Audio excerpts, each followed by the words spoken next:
Hey, what's going on, guys? Welcome back to Turn for Two. This is Rob. And this is Anthony. And this week we have a very exciting episode for you. We got some more leaks, more spoilers for you. We got an update on our Cooking Time Challenge. A bunch of OP tournaments. results, big OP stuff going on. Yes, some big OP announcements. We have a bunch of tournaments to look at this week. And you are really far away. I'm very far away. About 600 miles. No, not 600 miles. I'm far away. It's got to be more than that, isn't it? Probably. So this is the longest distance we've ever done a cast. He is so far North Carolina, and I'm back in the home base. So I'm glad we still got together to do this. So way to find a discreet corner of your Airbnb. Yeah, well, we were supposed to come back. We were supposed to leave late tonight, so we were going to be back tomorrow to record. And it was like, they're like, why don't we just spend the extra $32 a person and stay? And I'm like, you know what? That's fine. So we stayed the extra night. So I'm using AirPods, so if my mic isn't as up to snuff as it is normally, it happens. Yeah, I mean, we just got to keep the content coming. People have speakers; they can turn the volume up. Yeah. But we have Organized Play has got some announcements. Yeah, so the Organized Play is announced but not announced. I had a friend of mine say that they made the announcement just because they were trying to kind of defray the quote-unquote excitement for the Star Wars game. Because to be fair, other than the beautiful Stitch card that everybody's chomping at the bit for right now, including me. Me. Oh, both of us are. It's beautiful. Go look at it. Yeah. Other than that, they didn't really announce too much other than things will happen. They said that there will be sort of not a locals, not a regionals, but somewhere in between. That these set tournaments are going to be. Apparently, it's for each of the individual sets. So I'm guessing that's first chapter is the first one, since that's what the ink, or excuse me, what the Stitch is. But I'm not sure exactly. They didn't give us those details, but they definitely dangled a carrot, and people have been just salivating over it. Yeah, they said March. I think we're getting another announcement in March. I think they said. Sometime in March or April, we'll get an announcement on Organized Play. They said, so the Stitch in question is Rockstar Stitch God Enchanted is beautiful, along with a play mat that players will get for getting first and second. So the promo will go to top 4, and the mat will go to top 2. So you already know me and Rob. I'm so glad it's that order, not the other way. You already know me and Rob will be grinding these tournaments, and we will both be getting to top 2 and IDing, so we can get these promos and play mats. That's the dream, but I guess we're going to have to wait to see it. But it's exciting to see that they're finally getting some pieces together. But as everybody says, that I don't think this is the meta right now for this kind of a tournament structure. But I don't think it will be out in time anyway. So the next set will be out, and it'll be a whole different shakeup of things. I'm excited for it. I would like to know more information so I can figure out, okay, am I going to travel to a couple of these things? I had already decided, and I kind of made this decision right the day you left, that I am going to try to make Gen Con. And it's apparently in Wisconsin. Wow. Yeah, whatever. I didn't know. Not a drive. No, that's a flying situation. But I feel like it's probably cheap to fly into that state. I don't know. Yeah, as long as it's ahead of time and before Gen Con. Yeah, I'm going to effectively purchase my tickets soon, so I'm excited for that. But I want to know where I'm traveling so I can at least hang out. I'm hoping that there's going to be meetups with a lot of these content creators, a lot of the people I've been learning about from X, and trying to venture a toe into the social media world that I'm terrible at. And I just think it's going to be an exciting thing to meet up with these people. Yeah, I'm really excited. I'm going to try to make Gen Con with you. Obviously, that would be the dream. For both of us to be there.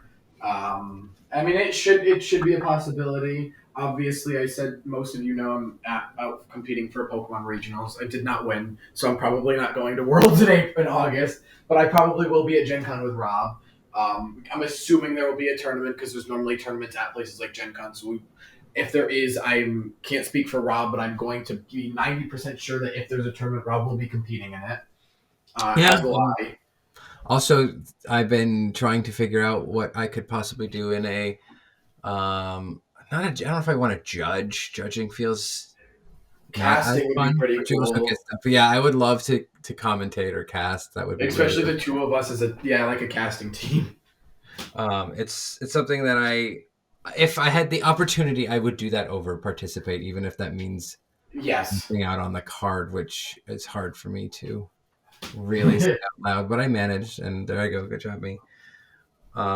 It's just exciting to have something. It's not enough. It's too vague, but it is something. I'm excited about it. The other thing we have to talk about before we get rocking and rolling is we have our tournaments this Friday. Yes. Right?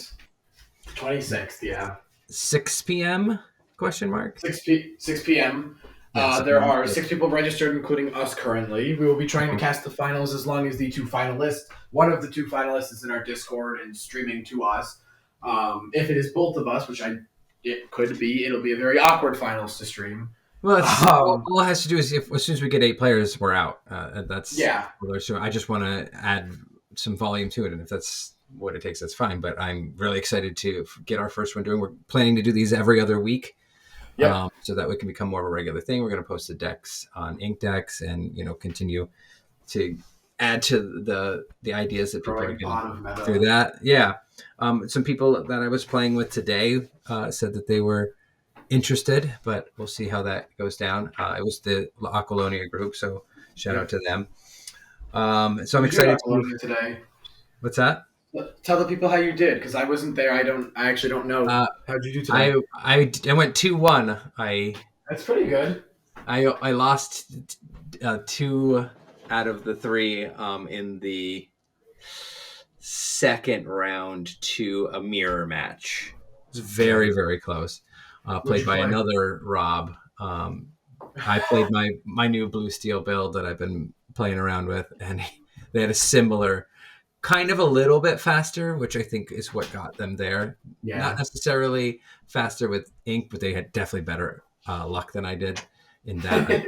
I could not find a fishbone quill to save my life in those games, but good kind of to the wire matches, and I just couldn't get the W there, but I beat the other 2 opponents. My other 2 people I played, one was a pretty interesting homebrew Ruby Emerald build, and the other one was hyper aggro. But we'll talk a little bit more about that when we get to analysis. In our endeavors through the internet, we're trying within the next week or 2 to set up some interviews to have on the show, because a few people signed up.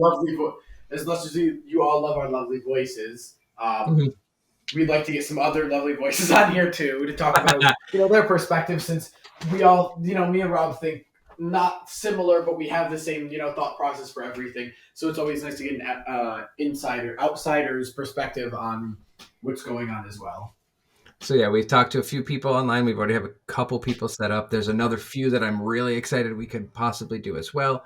I'm so excited to just interact with the other content creators out there. If anybody wants to come on the show, I would love to have you. I'd love to hear your perspectives. I've been listening to all of your casts. It's time consuming to say the least, but I've been really dedicated to trying to at least give everybody a fair listen. And it's really exciting what I'm hearing. You can always reach out to us on X. Yes. Always reach out to us in X at Turn for Two. There's us and our social media manager Josh is always checking the DMs. We all talk, so just hit us up on X and we'll get back to you probably within a couple hours between the 3 of us. And also a couple people. We might be doing some sponsoring stuff too. So like a lot of interesting people reaching out, and it's been a lot of fun. But what's exciting is this is gonna be an exciting episode. As we said, we're so far away, but what's far away is the prices on things. I think it's time for Stonk Review. Stonk Review. All right, so starting off with Stonk Review this week, we have all of the set 2 enchanted, most of the set 2 enchanteds changing in value. We have Cindy going back up to 300, Alice up to 164. Damn it. Snow White at 185. Arthur back up to 124. He was sadly 90, right? Yeah. Sadly, Hercules is up to 95. It was 74 when I got rid of mine. That's painful. Wow. And one of the most shocking ones to me is Madame M. Dragon is 120. Why? I don't know. That went up a lot. I mean, Sisu's still 100. I don't think Sisu's changed at all. Which makes sense because Sisu isn't super playable. Madame M Dragon also doesn't see a ton of play. I think it's better than Sisu. Iconic though. That's also true. Sisu's too new. Yeah, and that movie's it's fine. You know, it's not stellar. On the not enchanted. Oh, we also have Namari going back up to 83. That's definitely.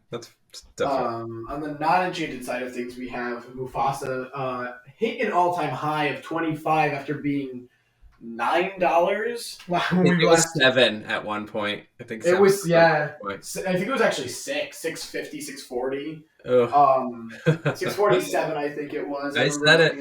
I told everybody that card's good. And last week, I think it was up to probably what was it? Maybe 10, I think 10 or 11 when we looked last week, and we were like, "Hey, this was almost 18 last week," and then it went up to 25 for. Yeah, it went up to 25. I remember when Josh sent us a screenshot at 15, and then we looked again like a day later, and it went up to 25. Now it's back down. It's not back down. It's at 20. For as good as the card is, and we'll talk about it next in meta-analysis, it's getting played in more than just Ruby Amber. Sure. And I don't think I think it'll go back down more. I just don't think it will ever go back down to the 6 something it was at. I think it's a sell at 20. It's definitely a sell. Sold some of mine, so that's a little high. I think that it's going to sell. Bless you, in the 13-ish range. Yeah, I would agree around 13. 14, yeah. And again, flip side, if they stop printing 2, it could go up pretty precipitously. It's interesting. I'm glad to see that. So, anything else about set 2 you wanted to talk about? Because I got some set 1 things to talk about. Yeah, no, you can dwell right into set 1. Elsa, cheapest one on TCG Player right now is $630. So Yikes. That just shows you the sort of general change in the market, and a lot of the Enchanteds followed that trend. Stitch is up to $250, Belle is $240. My girl Tinkerbell is the lowest listing is $275. It's just, I'm not going to name them all, but they're all definitely way up. It's funny is I was listening to the rest of our podcast a few days ago, and I'm like, oh, Maui's only $90. You guys should be picking that card up. It's really good. It's $265 right now. Unbelievable. So it's interesting to see. I'm pretty sure what happened here is somebody just made an investment and bought a ton of Enchanteds, and then it's just doing some redistributing price-wise. Or not. I'm not sure, but I don't understand why it would have such a crazy rise in such a short amount of time. My only other thought is it's just getting to that point where stock's getting low again. Sure. But they're supposedly continually printing 1, but it's interesting. That being said, Maleficent and Rapunzel, normal price. They haven't changed. $32, yeah.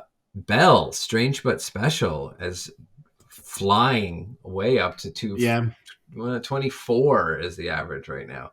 She was at 17 a week and a half ago.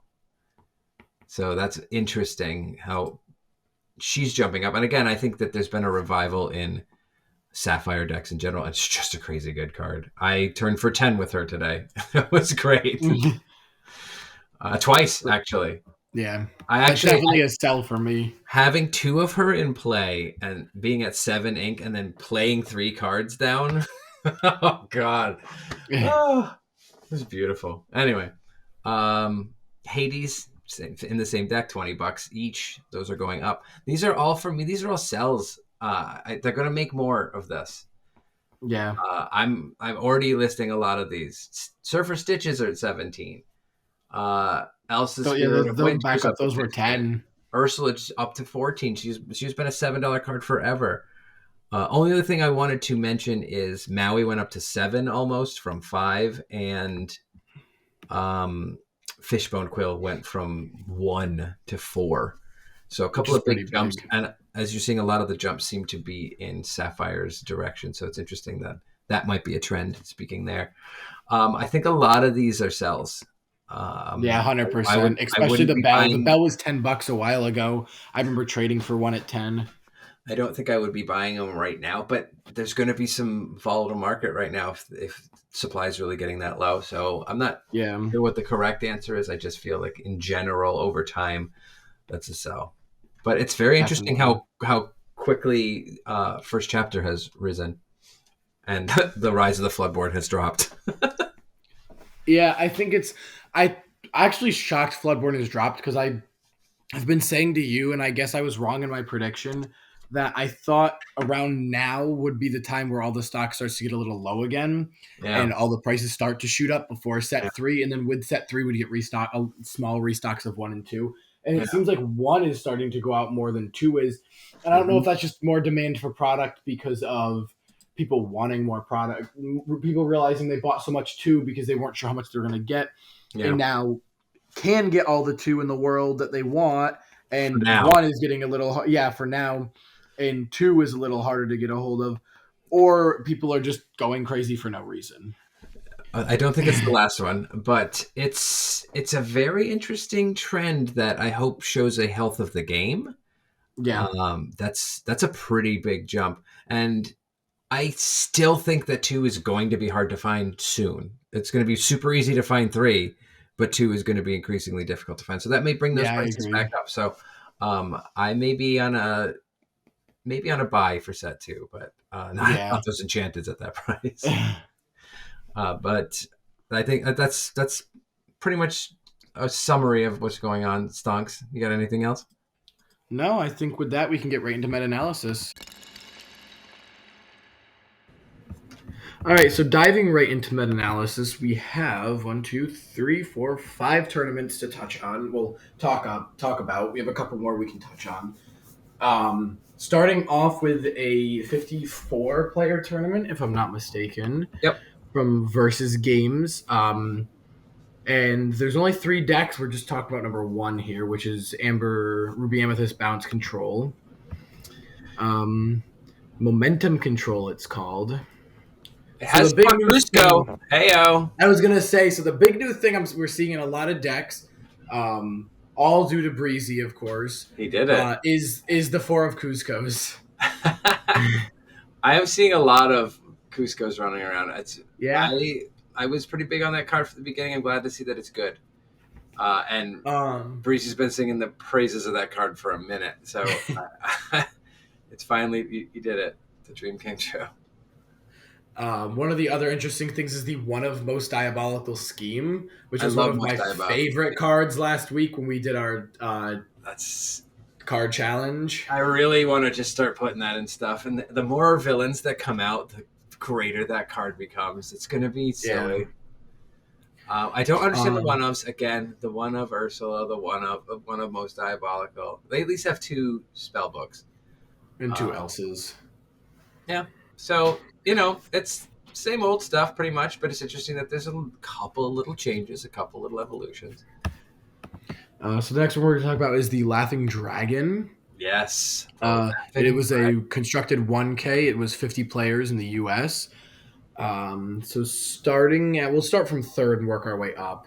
All right. So 3rd was the Amber Ruby. Yeah. Another Mufasa deck, Rob's favorite. It is my favorite deck. I just got another shiny Mufasa that makes me so joy. So they are on the Goofy. I keep seeing the Goofy. Yeah, evasive Goofy. Evasive is evasive. You can use it to kill other Minnie Mouses, and it's just getting some free swings in, I guess. It's becoming a lot more aggro-y. I like that. Again, with the Queen of Hearts, I'm seeing more of. And I mean, you must be running it wrong. Yeah, you're about to say it. The Queen itself, I mean, there's thankfully no more Stitch Rockstar and New Dog Stitch. I think we were correct about not putting those in the deck. Yeah. But the Queen, I mean, I said to you last week, like, the Queen is really good being able to give things like the Minnie Mouse +4 to be able to just kill things. Yeah. Being able to give anything +4, like making Rapunzel a 5/5 is really good. Making the Minnie Mouse of 5/3 is really good. Card's good. The card's good. I don't know. It's Maybe it is a staple card. I didn't talk about it when I talked about staple cards. Fun fact. Maybe you were wrong. Maybe you missed one. I think I might have. And everybody puts it in everything. So maybe I'm wrong. I'm gonna I'm gonna add something to something you guys haven't heard yet that I already recorded. I think it must be a staple card. Everybody's using it in everything, and it's a really good card. I have nothing bad to say about it. So yeah, okay, I was wrong. Yeah, there's a little 2-card combo that's a staple at this point. What I'm interested in quickly talking about is the Queen of Hearts package. That's becoming a lot more common. Not only the 2/2, which I really like, but the Shift Queen of Hearts. What is it? Sensing Weakness. Shift for 2, and when one of your characters challenges another character, you may draw a card. So it's an additional source of card draw. I feel like if you're going on that big of a challenge theme, why not throw Shere Khan in there too? Get a couple of lore. Yeah, I agree. It's interesting. I like where this is going, and there could be more cats. I'm gonna make just a cat deck. There's almost enough cats in all kitten faces. It's just nothing but kitten faces. But congratulations, Lauren Mulligan, for this pretty sweet build. It's a lot of fun. Second place is a Ruby Sapphire Popsicle build. Look at this, your old Chestnut popping back up. Yeah. Oh wow! It's one-ups for days. So the bell in here. I said a while ago when I first got my bell back when it was $10. I said Bell was good in this deck, and now people are realizing, not because of me, but people are realizing that it is a good card in the deck. It's just good because you're getting to 10 so fast, and being able to put this card down and go, okay, you now have to deal with this threat, or I'm turning for 5. Yeah. And especially end of game, if they don't have a way to get rid of it, they're losing the game. Yep, and it runs Popsicle package, so it's got all of the card draw you could ever want there. It has one of Dinner Bell and Eye of Fates is crazy though. I love Eye of Fates. I really want that to be in something. It's just still too expensive. Although there was the thing that puts free items in play, right? There was something that puts free items in play now. I would love to put Eye of Fates in play for free. It's the 4 cost that is hard, but if people run the 3 cost Spellbook, this is kind of like that. Now, Spellbook you can immediately get and win the game.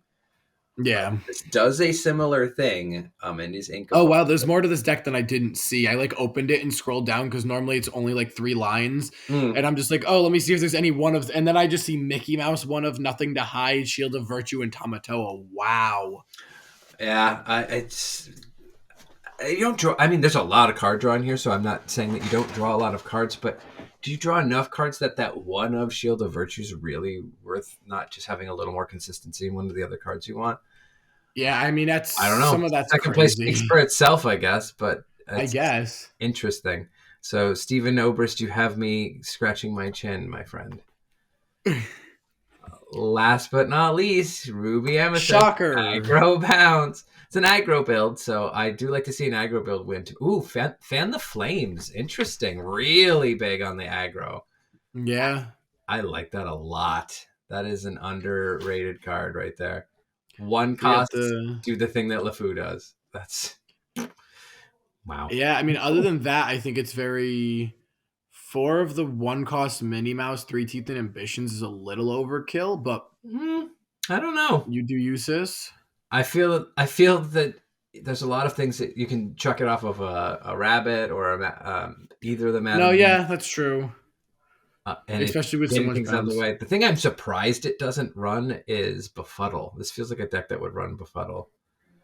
But then 4 Befuddles are not. It's 4 Fan the Flames. It's very interesting. I like this. This is the first Ruby Amethyst deck I've looked at. I'm like, oh, that looks fun. But that's it. It's also mean. It's also a soulless thing. Yeah. No, just joking. Good job, John 10. You did it. Congratulations. So next up we have Fanboy 3 New Year event in Great Britain. Yes. And Great Britain must love Ruby Amethyst because that is what assimilated almost all of their top 8. It was all of their top 4. The only other decks that made top 8 was 5th and 6th were Amethyst Steel and Steel Sapphire, which we'll talk about when we get to a different tournament. But other than that, it is all Ruby Amethyst. So let's see what the winning list got. Winning list has 2 Dragonfire. I love Dragonfire. We see 3 of those Cuscos again. And 3 of the Yzma, which I'm not seeing as often. No Elsas. Full 4 dragons. Yeah, nothing big. Yeah, I mean, the Dragonfires are huge. Lots of kill spells. Lots of kill spells. They're very scared of a lot of things. Even crabs too. They're things are dying. Yeah, they're scared of crabs. Also really like Merlin crab. Interesting. 4th is the French tournament, correct? This is all in French, so I'm not gonna butcher this. I see the word fun games, and we're gonna go with fun Disney games. L'Arcana Voyage. Yep. Don't try to. Yeah, no. Fun games. Fun games is what I see in here. It's the organizer is something in French / fun games, so we'll say fun games. So 3 and 4 was another Ruby Amethyst. Let's see. So it's bounce control, and then aggro bounce. So let's look at the 3rd place bounce control list and see how it got that high. 3rd place is pretty basic. I mean, I don't see anything that stands out to me in this. Again, 3 with the Cuscos. Only 2 dragons is interesting. Yeah. I love it. Love me a drag. 3 spell books. But spellbooks late game are so good because if they're not playing something that can bounce the item, it's just deadly. Especially when you have the lore for it, you can pay 3 lore to turn for 3. Yeah, or turn for 2 and then turn for 1. It's interesting. Yeah. 2nd place is Steel Song. Yeah, that's the first time. I don't think I've seen Steel Song pop up in a while, which feels really weird to say, but it's here. That's nice to look at. 2 of World's Greatest Criminal Mastermind. I think it's a good card, but you really don't see it played in a lot of Steel Song decks. I think I have 1 in my Steel Song deck. It is a song. I think it's good to kill Cinderellas with, for sure. Yeah. I guess you can't kill a beast with it. You can't kill a queen with it. Anything you can kill things like dragons and which is also a good use for it. But this is a pretty bare bones list of just consistency cards. Songs, yeah. How many songs? 4, 7, 11, 15, 17. Yeah, so actually less than normal, but yeah. It's got 4 Simba in it. It's 4 Simba, 4 Rapunzel. Yeah, it's a very, very low to the ground, just consistent deck. Yeah, and got there. But almost. It almost. Got beat out by discard. Emerald, Steel, Floodborn, discard. Let's see. Oh, I figured out why Hercules rose in price. He does run 4. How many Floodborn? 4, 4, 4, 4, 4. 20. It's pretty good. I feel if you're running that many Floodborn, you should run Bogo and not grab your sword. Yeah. That's a not popular opinion, and grab your sword is crazy important against certain matchups. But if you're not grab your swordsing, then you can just be Bogoing all day. Yeah, I agree. You do it with Bucky. So I know Bogo's a 4 cost on Inkables, but there's barely any unankables in this deck. This is pretty cool. Simba's coming back into favor. I think that's interesting. Ring the bell. Happy Hercules is doing good. I'm just pained that as it does good, I get rid of mine. Well, yours is gone. You can't be sad about things you don't have now, Mo. Donald Duck is pretty interesting. I like the Donald Duck. I told you that the Donald Duck in discard is really cool because they draw the card on your turn, and then you still have discard cards. You can just discard it out of their hand. So all it is just getting you to draw more cards. It's like a cheap beast. So anyway, that's an interesting top for this one. And that leads to the last one, the pack. Return of the Mim. Beauty and the Beasties. 270 player Pixelborn tournament. Yeah. Biggest one I think that has happened. At least I think so, yeah. So let's talk about a few of these because this is a big tournament. We want to see how this is like a shape of the meta. Yeah, this is huge. A lot of people played in this tournament. Not us, but a lot of people. 1, 2, 3, 4. Let's do fifth. We'll start with first and work our way down like we said we were going to do anyway. Yeah. Winner 9-1-0. Francis Cormier. Shocker. It's Cormier attack. Can anyone guess what it is? Shocker, yeah. It's Ruby Amethyst. Oh, you didn't play the spoiler alert horn. You have to wait for that. This is a very straightforward list, except for the one of Elsa for giggles, I guess. I'll never understand it. I don't have to. 3 of Cusco. So Cusco seems to be the standard now. Yeah, gotta get your Cuscos while they're cheap. Well, we probably could have checked Cusco pricing in Stonk Review. But I'm sure Cusco shinies have gone up a little bit. I know. I just got a couple of them for reasons. It's a very, very straightforward Ruby Amethyst package, but I guess that's why it's one of the top tier decks. But now we can get into one of the most interesting decks, and another reason why Mufasa is so expensive, Green Fasa. And I had a conversation and I came up with a better name for it. It's Lemon Lion. Ooh. Yeah, that's pretty good. I have most of this deck put together from my normal Lemon Lime deck, so I might have to just reshape my Lemon Lime deck, and I can have 2 Mufasa decks.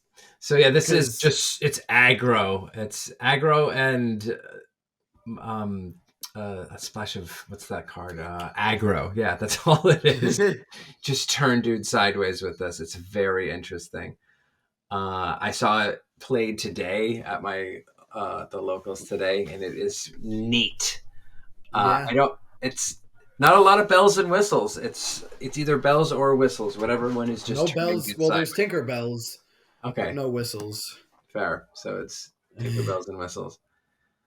That's it's cool. So let's quickly go over it. It's got docks in it for making things cheaper. The 2-class Flynn Rider, so you're getting value and discard. Genie made a return. Love Genie the Genie on the job that bounces when it comes into play, and has a price also bounced straight up. Yeah. Hades, one of my favorite yellow cards. It brings things back from the discard pile when you play it. Cusco, and this is not purple Cusco. This is back to green Cusco. I think that card is great. I'm so glad to see it's finally making its way back in. Mad Hatter, I never liked, but everybody loves. It still turns for 3. It's a fine card. You normally get something back out of it. Of course, our buddy Mufasa 4-up. Peter Pan, the evasive 3/2 for 3. Rapunzel, we love, obviously. Ray, evasive 3/3 that turns for 3, cost 5. Simba's to protect, obviously. A full 4/4 Rockstar Stitch package. And a full 4/4 Queen package, because obviously apparently that's a staple in all things yellow. Yeah, I miss Queen, I guess. And then another set of Tinkerbells. I mean, I got my shiny Queens when I got them. They're all starter deck cards, but yeah, they're all still $1. Yeah, I mean, you got cool. It's a cool thing to try. Such a good card. I think I would like to steal this. I would like to try it, but I would like to put Pete in it. I love Pete. I love Pete as well. I would rather have Pete than the Peter Pan 3/2. Yeah, I think that was what I was looking at, was putting the Pete in there over that. You're making your costs a little higher, however, so you might want to find something else cheaper to get, move a couple pieces around. But yeah, I think that would be fun. I really like that card as well. Yeah. Although you're not really getting any of the triggers with it, so it really is just a 2/4. Well, I mean, you have the Queen, so the Queen is still helping. That's right. You can just use the Queen. That's a good point. Yeah, that could be fun. That's a nice little addition. I guess that'll have to be my cooking time for next week. Good. I'm excited to play against it. So that was second place. Another a big change in the meta with a new kid on the block. I love the name of the third place deck. Beans are a magical fruit. I think he means magical flute because this is Steel Song. Any one ofs? No, good. No. Oh, I lied. Cinderella. There you go. Why? I got you. How do you have a one of in Amber Steel. And you have probably one of the best cards in Steel. One of just does not so feel many good as ways that to get card. it into play. That's interesting. Yeah. But there's Hercules again, making another little hello there. Hercules. Interesting. You're really upset about that, huh? Yeah. I'm not super happy. Boo. Robin Hood, the capable fighter that deals damage on exert. That's interesting. Also does have a promo for League if you do attend your local league. I got 2 of my Buckies today. Thank you so much. Nice. That's what they had at that store. They have promos. They will give you promos if you give them your patronage. It's really great. Yeah, a lot of stores will. They love seeing. A lot of Lorcana locals love seeing just new players and people show up to their events every week because it's a new game, and a lot of the local stores that bought into it, think it's going to do well and really hope so. So yeah, it's nice to have. They like getting everyone's patronage. Yeah. 4th place is Aggro Ruby Amethyst, and let's see if it's got some shenanigans in it. It has LeFous in it, which aren't really. I mean, they are, but aren't always standard. I feel like that's standard in the Aggro package. Yeah, I guess in Aggro, you're right. But I don't see a lot of spice. No, pretty I don't straightforward either. Aggro package. It's 3 of the Arthurs. No, it's pretty straightforward. But that's very straightforward. Yeah. How that does that. And the last one we're going to discuss is this Sapphire Steel. It's called Resist. A 1 of Beast, the one that breaks items. That's the only 1 of. 4 of Nothing to Hide. People love that card. I don't get it. Somebody conversation you might have to have explain it to me. Nobody. He has not our social media manager. He's not passed the test of convincing me that that's a good card. It's kind of going to be hard to when it's just not a good card. Well, apparently, all these good players use it, and so we're wrong. That's really we're just wrong. Tell me why I'm wrong. Anyway, 4 Whole New Worlds. That's pretty standard. 4 Beasts. Only 3 Bells. I just feel like she's a solid 4 up. 4 of Cogsworth. My girl Cruella de Vil. Cat killer. It's the animal killer for sure. Wishbone Phil. Yep. That's 4 of that. Maybe that is standard. I only run 3, but you also couldn't find any of them today, so maybe you do need that 4th one. That 1 more I needed. Yeah. Judy Hopps. I think I like the Beast versus Benja. I would rather have Benja than the Beast. Yeah, I agree. The Beast is a little more expensive. Yes, it's a 4/4, but Benja's better for his cost, I think. I really like the Benja. It's cool. It kind of is a nice segue, though, with this last tournament, because that is exactly the deck that I wanted to talk about today on Cooking Time! So the truth of the matter is we had a Cooking Time challenge that we were going to have done for today, but because your travel was a lot more days than I anticipated, yes, it was not conducive. And I would not expect you to be trying to figure out a silly deck for Lorcana when you're trying to get your games in with Pokemon, so that's perfectly understandable and acceptable. But that being said, guys, I'm so sorry we didn't do it. But we will. We're going to get it done. It's not that hard. I already made my deck. We're just going to have the time. So we still have the $50 challenge. Now, unfortunately, I'm going with when I made my deck because my deck is no longer $50. I think it's probably higher now. But I already made it and I took a picture of it. So that has it's $49.38 or $49.78, something like that. It was right to the wire. It's fun when you're playing with like 5 and 11 cent cards. You have to move them around to take something that's a little bit worse just to make it, oh, okay, I'm running 4 of this, and you end up saving 20 cents or something. It makes a big difference. Yeah. So that was kind of fun for the build, and I'm excited to do that. So that'll be our Cooking Time challenge we will get done for next week. But this week, I would like to discuss one of my current builds of Blue Steel, which I played today in a tournament. Like I said, I went 2-1. And I just lost in a mirror. So, pretty much to summarize it, I am doing the Cogsworth kind of version where I have 4 of the Cogsworth in it because it's really good in the mirror and keeps beasts from getting plink damage, and it does a lot of little things. It's the thing I am still waffling between. Like, that's what I consider the version. Is this the Cogsworth version? I have another version where I run a little bit more like tiny Tinkerbells and Tomatoes and other pieces, and don't run the Cogsworth. So, but right now I'm running the Cogsworth 4 of. Other than that, it's a lot of my early game is just kind of sitting and waiting. I try to get a popsicle established. My 2 drops are Eric right now and Cinderella Knight in Training. Try to get Cinderella Knight in Training to just keep filtering cards through, and that worked really well when I was playing with it. Your 3 drop, usually you want to do the Fishbone Quill, which probably means I should put a 4th one in and take one of my Mickeys out. I currently have a 3/3 Mickey and Fishbone Quill line. I'm not sure which is better at the time, but that's my sort of acceleration. I have Judy Hopps and Benja 2/2 split because I couldn't figure out which one I wanted more. I feel like Judy Hopps is something that you can. It's like a diet Flavorsham if you want to get rid of one of your items just for that really critical card draw, or you can get rid of one of theirs. And Benja obviously to get rid of theirs. I do a full 4 of Belle. I was doing silly things with that character. For 10 feels real nice. I won a game. I was at 16. I had 0, and I went on to win that, and that was pretty cool.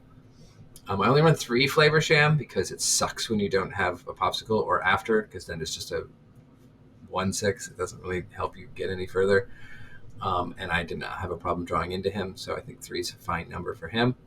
Like I said, the 4 Cogsworth, 4 of Emo Beast, obviously it's a steel deck. Like, what else do you want me to say? Right. 4 of Giant Tink because it's Giant Tink. It's a steel deck. What do you want me to say? 4 of Hades, 3 of Cinderella, the 7 cost. 3 Smash. Smash has been really good, killing a lot of important targets with that. I'm thinking of opposing Erics and Mickey Mouses. I'm thinking of the Surfer Mini, any of the Mims. It's a really important card right now. I only have 2 Let It Go because I only had room for 2 Let It Go. Would love to have 1 more. I run 4 Whole New World because you know how much I love that card. This is the only deck I specifically said I like that card for, and I do. It's really fun when you just get rid of your whole hand, and then they still have 4 or 5 cards. You Whole New World, and you can still trash a couple of them because of a Fishbone Quill or a Belle in play, and you can really accelerate. So this is the kind of deck that I actually like this card. Other than that, I hate it. We all know that. 3 Grab Your Sword. I don't think you need 4. And a 4/3 Popsicle Fishbone Quill. So the whole point is to just kind of keep that ramp going and have things that turn for 2 when all of your opponent's stuff is gone. It's kind of control-y, but not as oppressive as actual control, and has a lot of different avenues and a lot of come from behind stuff. So I've been really, really enjoying it. I played it on the ladder for a bit. I played it today. And I'm just not sure which build I'm going to settle on because I have a very similar one. Again, just swapping a couple little pieces out for the Cogsworths. But so far, the Cogsworth build's been fun. All right. And with that, we can get right into everyone's favorite segment, Spoiler Alert.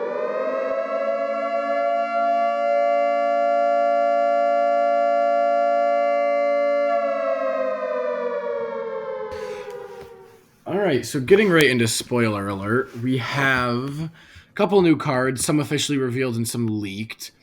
So Disney Lorcana's official Twitter revealed the rest of the Huey, Dewey, and Louie trio. We already saw Huey, so now we're seeing he was the rare. So we're seeing Dewey and Louie. Dewey is uncommon and Louie is common. We have 3 cost Inkable Dewey Showy Nephew. He's a 2/3. He has support, and he turns for 2. Not much else there. We then have 4-cost Louis, Chill Nephew, who's a 3/4 with support and turns for 2. So they both have, all three of them have support. Okay. And obviously Huey, when he has all three in cards, you draw. When he quests and all three of them are in play, you draw 3. That's still pretty good. It's interesting. We still have to get all of them in play, which is not easy. So it's cute and probably in a real draft, a viable draft strategy. Yeah, I mean it goes 2, 3, 4, so it's definitely in that ink. Play them in order too. So yeah, that's neat. I don't know how super playable that is, but it's DuckTales stuff, and that makes me happy. Next, we have a new location revealed. 4-cost inkable, 2, 6, 2 being the cost to move, 6 being its willpower. Fang River City. Its ability surrounded by water. Characters gain ward and evasive while here, and you also gain 2 lore. So, I mean, this is really good. That card's really powerful. It's green, right? Yeah, it's a green rare. Yeah, green is finally getting some tools. That's so good. I know. It's oh my god, evasive and ward. So you can't target it, and it has evasive. You can't do anything to it. Oh, no, wow. It's there. Yeah, it's really powerful. It's 2 to move there, you said, and it's a passive 2 every turn. It's a lightning rod for sure. You're gonna have to attack it. Yeah, I mean you'll have to get rid of it. You have no other choice. I think that Scar's going to start to be more popular. I can't wait to put Scar there. Next up we have two new locations were revealed. They are both 1-cost inkable 1/4s with 1 passive lore. The amber one is Neverland Mermaid Lagoon, and the emerald one is DeVille Manor, Cruella's estate. So they're both the same thing. They don't do anything special. You just gain 1 passive lore or 1/4s. And that's what Forbidden Mountain was too, right? Forbidden Mountain was a 2-cost 1/6. But yes. Oh. Okay. All right. So then it's not a cycle then necessarily right now. No. Okay. Yeah, the locations are getting interesting. I was theory crafting about what other things might be with locations, and one of my predictions is a card, maybe gray, probably red, that destroy chosen location and all characters in that location. I could see that, yeah. Like collapse or cave in or avalanche or something like that. Yeah, collapse stadium. I just think it's going to be a lot of interesting little interactions with it. I'm excited to see what it does. Anyway, what's our next spoiler? Actually, that is it for our list of spoilers. Oh. There hasn't been a ton of spoilers since then. Yeah, I did a check of Twitter first, and there's nothing here, so we are in the clear for spoilers. So the last section we wanted to do together, but also several hundred miles apart, is the value cards that we were talking about. Yes. A couple of casts ago, we said we were just going to pick our top 10 cards that we just realized we're getting more bang for our buck with. And do you have yours in order, Ant? Yes, mine are all in order. Then let's go from 10 and work our way up. Sounds good. Let me open the Lorcana app. Yes, we've had these done for about 2 weeks now, and just every week we're like, oh, we don't have the time, we'll push it back. So this is the perfect. Too long, but this is hopefully a shorter week. Yeah, when we add everything together.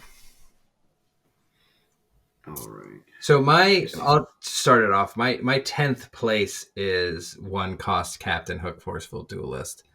Ooh. Yeah, that card for 1. It's just 1, and you just put it there. You just leave it there. If they don't play it that turn, then fine. You'll turn it for 1.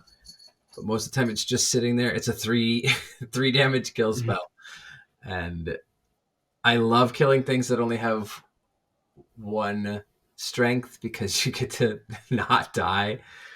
It's it's a great card, and for one, I don't think you can get better other than maybe a popsicle. I don't think you're going to get better value at one for that does so many things.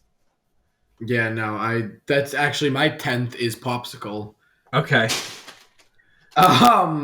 I think popsicle is really strong as an item. You get your value out of it the second you play it, and you get more value out of it the later you go by either discarding it to draw or to heal. Yeah. It's just not super up there because there are a lot better cards that do a lot better things. Well, at least 9 of them, right? 9 of them. So my 9th place is Maleficent Sorceress, the purple one that draws a card. It's between that and Friends on the Other Side. They're effectively the same card to me. It's just a 2/2 body that draws you a card. And what do you want? What's your 9th place?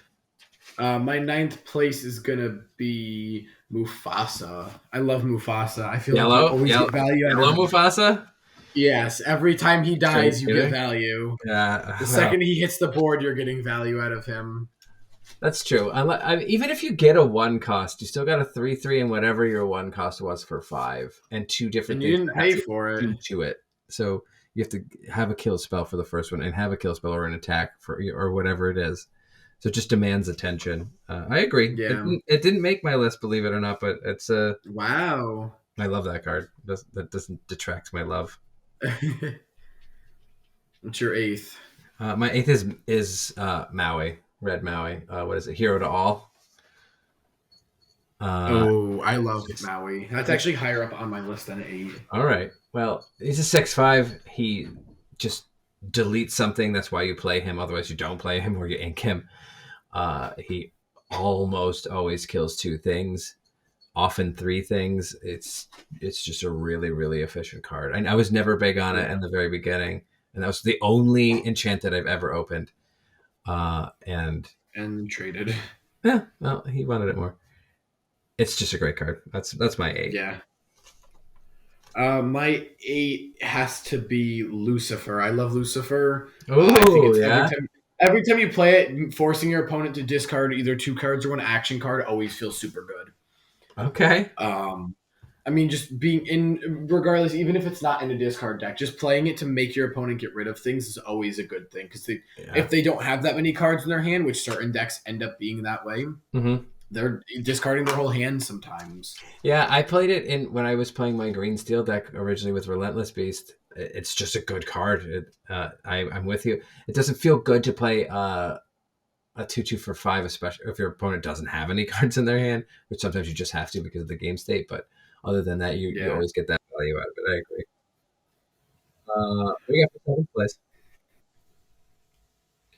For my 7th place, I have Madame M. Fox. Ooh, wow. Okay.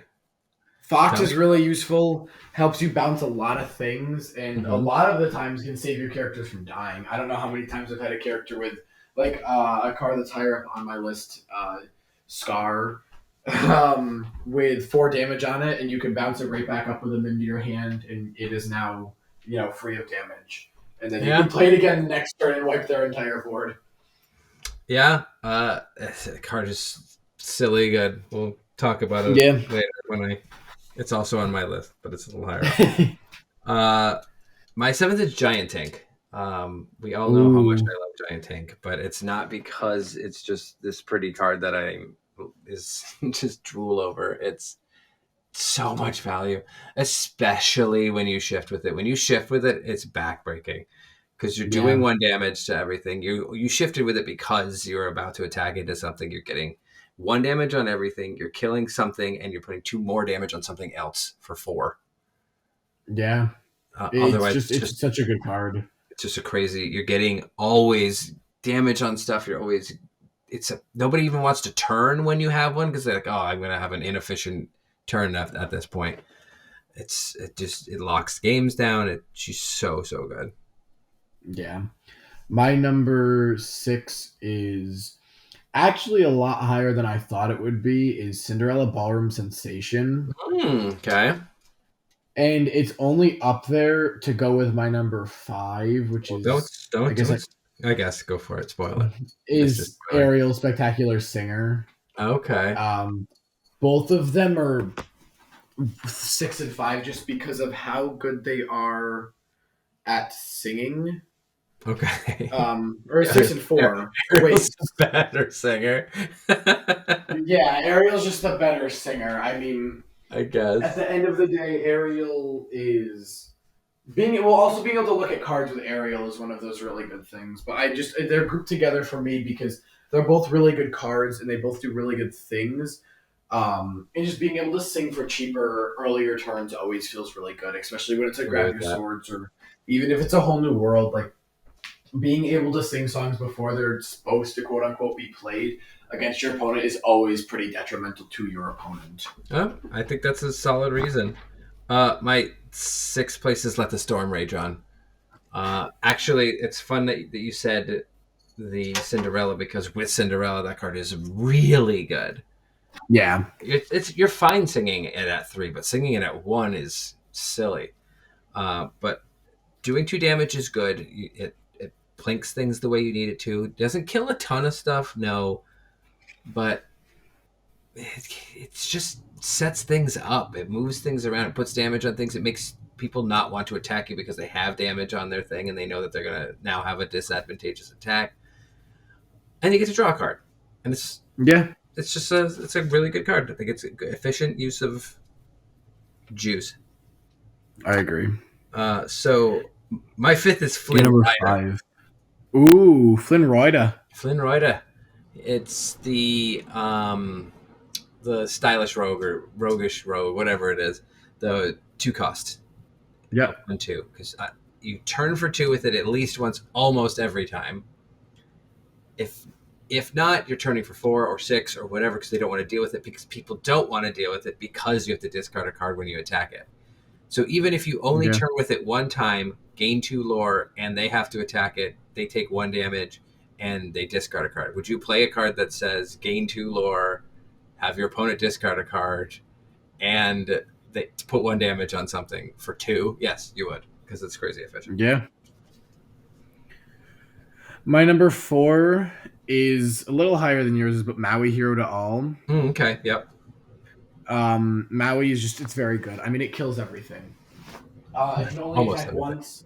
Almost everything. It can only attack once you put it down, unless you have LeFou or something. But just having a 6/5 that can just basically throw itself into anything is really good. I'm with you on that. My 4th place is Rapunzel. Mm-hmm.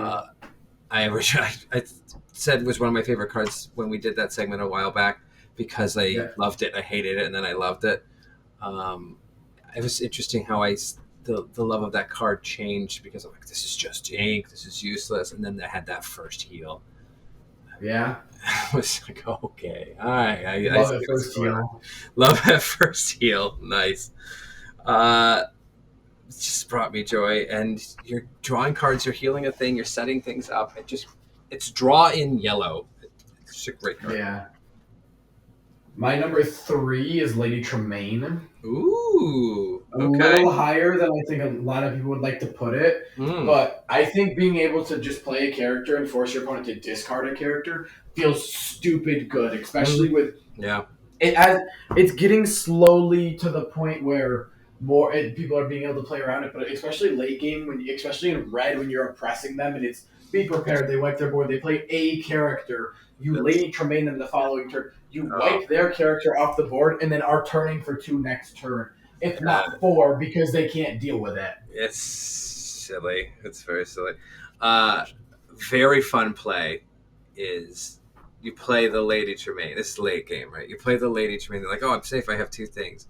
And then you shift a Lady Tremaine onto your Lady Tremaine. And, nobody sees that coming. Yeah, I'm with you on that. My 3's Emo Beast. It's not expensive because it's that good. You're just drawing. Yeah. You almost always, I keep saying that because there's always exceptions, but you're essentially drawing at least a card off of it additionally. Most often you're drawing 2-3 cards off because you're just leaving it there. It's a little awkward in that you play it and it's a very expensive item that draws you an extra card for a while. But then as soon as they deal with that 1 damage, it just becomes a battering ram or something that turns for 2 every turn. It's a lot of fun. You can't. That's why it's as expensive as it is. Cause it's just so good. My number 2. This is a card I don't know if you knew that was going to be on here, or you probably knew it was going to be on here. I don't know if you knew it was going to be this high. Is Blue Hades? Wow! No, I didn't even think you would speak of such. I really like Hades Infernal Schemer. It's basically the same argument I have for Tremaine, except instead of setting it to their discard, where certain colors like yellow can get it back, it's going straight into your inkwell. You're not getting it back, and especially if you're playing against a deck that's already at the 10 they needed or something, that's just a waste for them. Sure, they can play another character. Yeah. But a lot of the times, the character they have out, you're sending right to their inkwell. I watched you do it in our deck challenge. I put something out I needed. You go Hades into your inkwell, and then you would do it again the following turn. Because I would have bounced it to my hand. Yeah, it's so fun.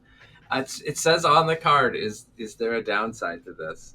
And very little. Very little. Yeah. I love that card. He didn't make my list because it's too expensive to be a value card in my opinion, but it's so good for what it does. Don't get me wrong. Number 2 for me is Mim Fox. The card is silly. You already said it. It's bouncing something. At 2 is. I'm shocked you have it at 2. Oh, I love that card. It is one of my favorite cards. It just opens up so many things. Like we just said. Your Lady Tremaine, bounce that to your hand, play another Lady Tremaine. Yeah. Hades, bounce it to your hand, play another Hades. It's all those interplay triggers. And it's a 4/3 rush for 3. Yeah. It's just too good. Not, I guess, as good as number 1 for me, which is Flamasham. Flamasham. I can't deny that if you have 2 popsicles in play, it draws you 4 cards.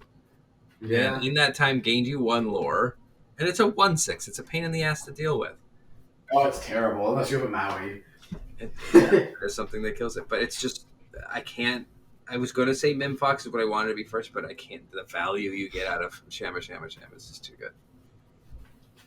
But I know you're talking about expensive costs. But my number 1 value card, maybe, I don't know if you can guess it. Don't tell me it's that dragon. It is not that dragon. Good. It is that cat. It is Scar. Oh, yeah. God. I should have. Actually, you already said it.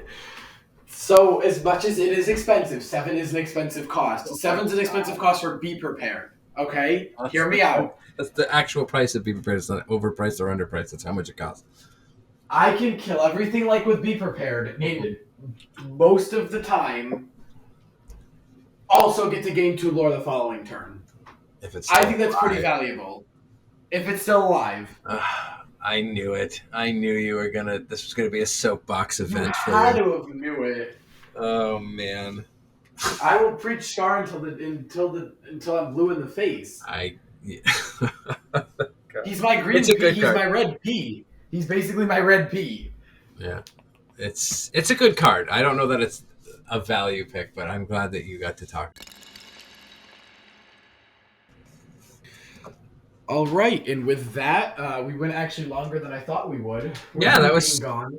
We managed to make it work, but just get our information done. I thought it was going to be a little bit longer, and I'm glad shorter. I'm glad that we actually extended out. That's good.